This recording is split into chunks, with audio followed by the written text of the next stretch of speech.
Hello everyone, welcome to my channel. So आज की इस वीडियो में हम क्लास 11th साइकोलॉजी के chapter methods of inquiry in psychology के बारे में बात करेंगे। अगर आपको ये वीडियो अच्छी लगे तो इसको लाइक करना, शेयर करना और चैनल को सब्सक्राइब करना मत भूलना। अभी वीडियो को स्टार्ट करते हैं।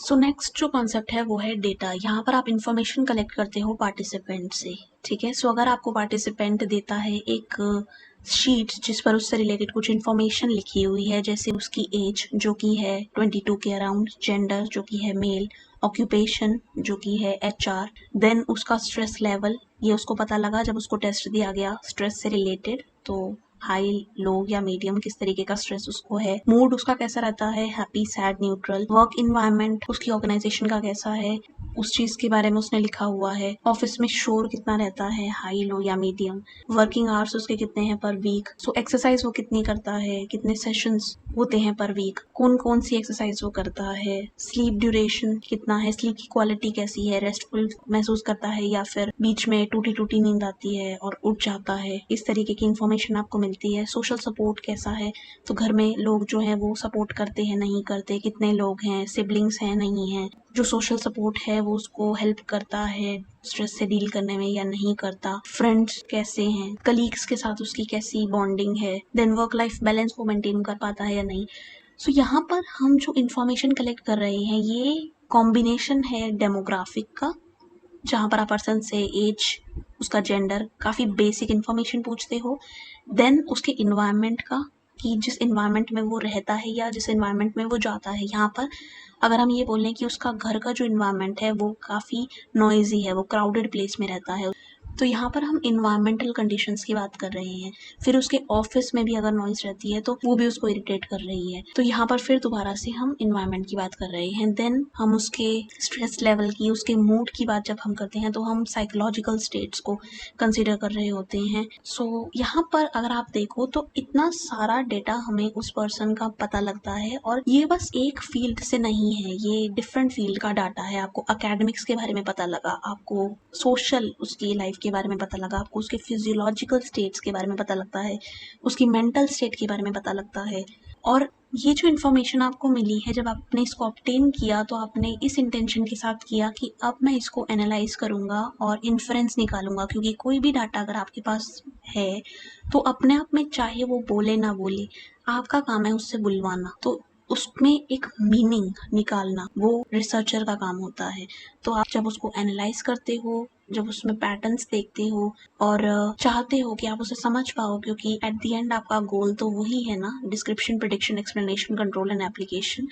सो अब हम स्टडी करने वाले हैं रिसर्च मेथड्स को। तो पहला मेथड जो हमारे पास है वो कहलाता है ऑब्जर्वेशन। इमेजिन करो एक डे केयर सेंटर जहाँ पर छोटे छोटे बच्चे हैं, कुछ लड़के हैं और कुछ लड़कियाँ, ठीक है। सारे बच्चे आपस में बातें कर रहे हैं, बैठे हुए हैं, खेल रहे हैं, कभी लड़ रहे हैं, कभी कोई रो रहा है, कभी कोई चिल्ला रहा है, कभी कोई सो रहा है, कभी कोई हंस रहा है।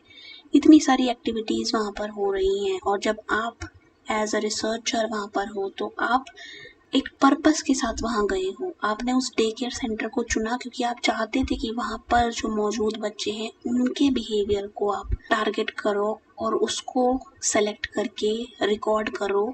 कैसे?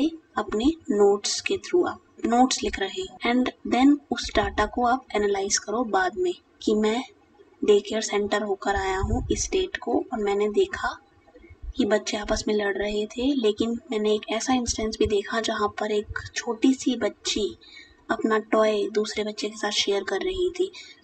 यहाँ पर अगर आप इस पूरे प्रोसेस को इमेजिन करो तो यहाँ पर एक पर्पस है आपका जिसके साथ आप गए हो उस चीज़ को ऑब्जर्व करने। ये मेयरली ऐसा नहीं है कि आप बस देख कर आ गए, आप कुछ गेन करके आए हो वहाँ पर, आप डाटा लेकर आए हो, आपने नोट्स लिखे हैं।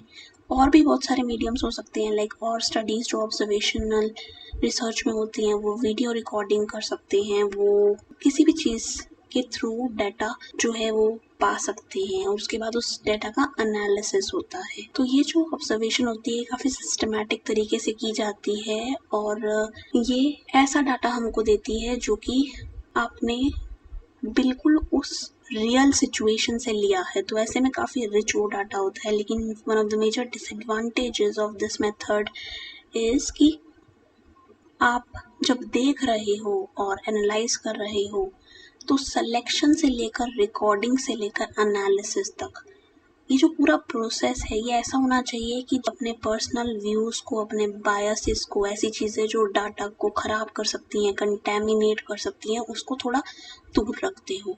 तो अगर आप ये नहीं रख पाते हो तो आप उस डाटा को कंटेमिनेट कर देते हो। आप वही देखते हो जो आप देखना चाहते हो, ना कि वो जो हो रहा होता है। और इसका एक और जो डिसएडवांटेज हमें देखने को मिलता है वो ये है कि ये काफ़ी टाइम ले जाती है, ये आसान बिल्कुल नहीं होती। ऑब्जर्वेशन है काफ़ी अच्छा मेथड, लेकिन ऑब्जर्वर बायस और टाइम कंज्यूमिंग होने की वजह से ये थोड़ा सा मुश्किल हो जाता है। अब हम देखते हैं इसके टाइप्स क्या हैं। तो नेचुरलिस्टिक ऑब्जर्वेशन जो है उसमें आप नेचुरल सेटिंग में एक ऑब्जर्वेशन कर रहे हो और यहाँ पर आप इंटरफेयर नहीं कर रहे लोगों के बिहेवियर में। आप जा जाकर उनसे ये नहीं कह रहे कि इस तरीके से बिहेव करो। जैसे आपको अगर ऑब्जर्व करना है कि बस स्टैंड पर बैठे लोग कैसे बिहेव करते हैं तो आप बस स्टैंड के आसपास बैठ जाओगे, लेकिन वहाँ पर आप लोगों से जाकर बात नहीं करोगे। आप उनके बिहेवियर में किसी भी प्रकार का इंटरफेरेंस नहीं करोगे। आप बस दूर बैठोगे, उनके बिहेवियर को ऑब्जर्व करोगे, इंटेंशन के साथ उनके बिहेवियर को सेलेक्ट किया, आपने रिकॉर्ड किया एंड ये सब कुछ बहुत नेचुरल सेटिंग में हुआ है, ठीक है। तभी इसको नेचुरलिस्टिक ऑब्जर्वेशन हम बोलते हैं। सो नेचुरलिस्टिक ऑब्जर्वेशन के बाद जो अगला हमारा टॉपिक आता है वो है कंट्रोल्ड ऑब्जर्वेशन। यहाँ पर लैब का होना काफ़ी ज़रूरी है और यहाँ पर आप पार्टिसिपेंट को लैब की सेटिंग के अंदर ऑब्जर्व करते हो। तो इमेजिन करो एक 10 साल का बच्चा जिसको कुछ बिहेवियरल इश्यूज़ हैं, तो वो जो है काफ़ी शोर मचाता है, चिल्लाता है, टेंट्रम्स शो करता है और इधर उधर भागता रहता है और सुनता नहीं है बिल्कुल भी और काफ़ी ज़्यादा इरिटेटेड रहता है। तो ये वाले बिहेवियर्स आपने तब ऑब्जर्व किए जब आपने उसको लैब सेटिंग में देखा और आपने बिना कोई इंटरफेयर करे बस इस तरीके के बिहेवियर्स को नोट किया अपनी डायरी में। लेकिन ये जो हो रहा था ये लैब सेटिंग में हो रहा था, तो नेचुरल एनवायरनमेंट में ये नहीं हो रहा था, ये गली के नुक्कड़ पर नहीं हो रहा था, ये लैब के अंदर हो रहा था जहाँ पर उसके मम्मी मौजूद थी बाहर रूम में और उस बच्चे को अंदर भेजा गया लैब के कमरे में जहाँ पर कई सारे टॉयज भी थे, लेकिन उस बच्चे ने टॉयज पर उतना ध्यान नहीं दिया और जब उसने दिया तब वो उसको लेकर भी काफ़ी एग्रेसिव था। ऐसा लग रहा था कि वो बच्चा किसी चीज़ को लेकर फ्रस्ट्रेटेड महसूस कर रहा है। तो ऐसे में हमें काफ़ी सारी इन्फॉर्मेशन उसके बिहेवियर के बारे में मिली बिना उससे बात किए, बिना उसके बिहेवियर में इंटरफेयर किए। बट लैब की कंडीशन थी और बच्चे को हम ऑब्जर्व कर रहे थे, ये चीज़ें थी। सो जो नेक्स्ट हमारा टाइप आता है ऑब्जर्वेशन का वो है नॉन पार्टिसिपेंट ऑब्जर्वेशन। यहाँ पर जैसे टर्म ही सजेस्ट कर रहा है कि आप पार्टिसिपेट नहीं करते, आप जाकर उनसे बात नहीं करते, आप दूर रहते हो और दूर से ही ऑब्जर्व करते हो। जैसे आपको अगर ये देखना है कि स्कूल में स्पोर्ट्स की टीचर क्या बच्चों को मोटिवेट कर रही है या फिर डिस्करेज कर रही है जब वो फेल हो रहे हैं गेम में, तो आप क्या करोगे, आप ग्राउंड में अंदर नहीं जाओगे, आप दूर से ही नोट करोगे चीज़ें, ऐसे बिहेव करोगे जैसे कि आप कुछ और कर रहे हो, आप किसी और काम से उस स्कूल के अंदर आए हो। तो कहीं पर भी किसी को भी ये नहीं लगना चाहिए कि आप जो है उन्हें ऑब्जर्व कर रहे हो। ऐसा होते ही उनका बिहेवियर बदलने के चांसेस ज़्यादा रहते हैं। तो आपने ऑब्जर्व किया कि टीचर जो है वो कुछ बच्चों को काफ़ी प्रोत्साहित कर रही है, लेकिन जो बच्चे अच्छा नहीं खेल पा रहे हैं वो उनको थोड़ा सा रूडली बोल देती है, लेकिन वो बहुत कम होता है। तो आपको अब ये पता लग गया कि स्पोर्ट्स में किस तरीके का व्यवहार उस टीचर द्वारा किया जाता है बच्चों के साथ। तो ये आपने ऑब्जर्व किया, आपने टीचर से जाकर बात नहीं की, बच्चों से जाकर बात नहीं की, आप दूर खड़े रहे, बिना पार्टिसिपेंट बने।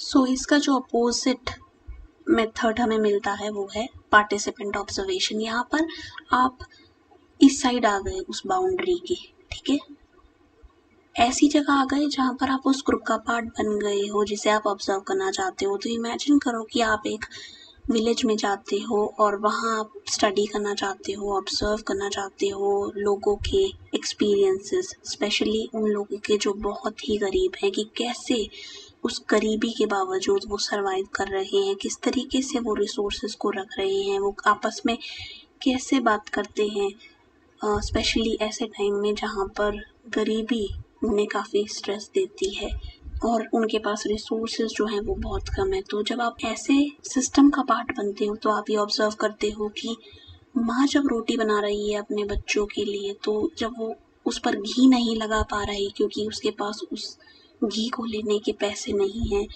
और वो अपने बच्चों की शक्ल देखती है और वो कुछ सोचती है, लेकिन फिर वो हंसकर उन्हें वो रोटी दे देती है क्योंकि उसे पता है कि घी हो ना हो, प्यार तो मैंने इसमें डाल ही दिया है। यहाँ पर जब आप इस बिहेवियर को देख रहे हो, एज अ पार्टिसिपेंट आप देख रहे हो, तो क्योंकि आप वहाँ उस सिस्टम का पार्ट हो, तो ऐसा भी हो सकता है कि वो जो लेडी है वो आपको भी पूछ ले खाने को। क्यों? क्योंकि आप भी उस सिस्टम का इस टाइम पार्ट हो, आप पार्टिसिपेंट हो और आप उनके बिहेवियर को देख रहे हो और आप सब कुछ नोटिस कर रहे हो इस इंटेंशन के साथ कि यहाँ से मैं कुछ इन्फॉर्मेशन लेकर जाने वाला हूँ गरीबी के विषय में, और मैं अवेयर कर सकता हूँ लोगों को इस बारे में बाद में जब मैं इस डाटा को एनालाइज करूँगा। तो यहाँ पर आप पार्टिसिपेंट बन के गए, आप वहाँ इन्वॉल्व हुए, इंटरफेयर तो आप वहाँ भी नहीं करोगे। ऑब्जर्वेशन में आप बस ये याद रखो कि आप कहीं पर भी इंटरफेयर नहीं करते, आपका कोई भी ऐसा बिहेवियर नहीं होना चाहिए जिससे सामने वाले को यह जानकारी मिल जाए कि ये बंदा मुझे देख रहा है, ये मुझे ऐसे क्यों देख रहा है, और उस थॉट की वजह से आप नहीं चाहोगे कि उसका बिहेवियर चेंज हो जाए, और क्योंकि अगर बिहेवियर चेंज हो जाएगा तो वो नेचुरल उसका बिहेवियर नहीं कहलाएगा, वो एक तरीके से फेक होने के चांसेस बढ़ा देगा। सो आपको जो डाटा यहाँ पर मिलेगा वो उतना ट्रू नहीं होगा जितना आपको तब मिलता अगर आप इन्वॉल्व ना हुए होते, तो इंटरफेयर ना आपने किया होता तो।